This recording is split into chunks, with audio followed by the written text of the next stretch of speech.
Imagine a shadow passing overhead so vast it completely swallows entire towns in darkness. That was Balerion, the Black Dread, the largest and most destructive dragon in the history of Westeros. His scale came down to a specific biological quirk. As long as dragons in this universe stay alive, they never stop growing.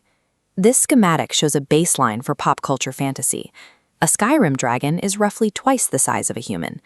Balerion kept growing for 2 centuries. At his peak, his bulk stretched well over 200 feet long, completely dwarfing a standard drake. This unique biology extended to his breath. He produced a distinct pitch-black flame that perfectly matched the color of his dark scales. During the invasion of Westeros, he operated exactly like an aerial heavy bomber, flying directly over the colossal stone towers of Harrenhal and melting the fortress down to its foundation.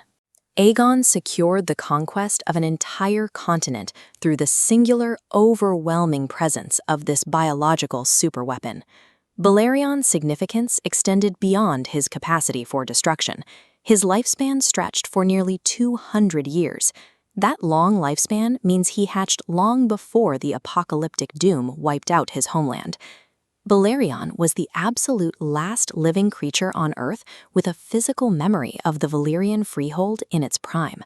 He spent his youth flying among the 14 Flames, a majestic, hyper-advanced city built directly into the sides of violently active volcanoes.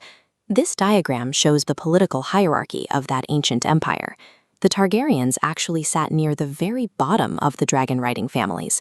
If a minor, lower-tier house could field a 200-foot siege weapon like Balerion, the major Valyrian families likely wielded dragons large enough to dwarf even the Black Dread.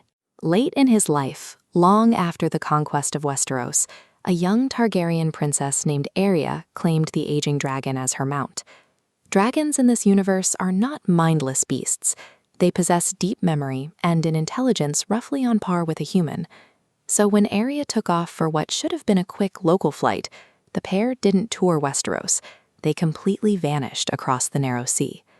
An aging Balerion may have instinctively navigated back to Valyria, much like a lost dog attempting to find its way home after decades away. But his homeland was entirely gone. Valyria was now a corrupted wasteland, overrun by massive subterranean fireworms violently churning through the toxic ash.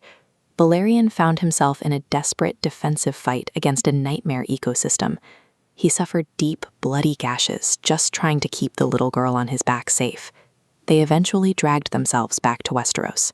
Balerion landed heavily maimed, and Arya succumbed to a horrific, fatal parasite infection contracted in the ruins. The old dragon never recovered from his physical wounds, or from the realization that his home was permanently destroyed. Author George R.R. Martin treats dragons as the literal physical anchors for magic in his world. As they suffer and decay, the magic itself begins to bleed out. Balerion lived a few more years in relative quiet, before dying of old age and the lingering trauma of that final flight. With his death, the final physical tie to Valyria snapped. The Targaryens were left isolated in Westeros, relying entirely on fading myths to hold their empire together.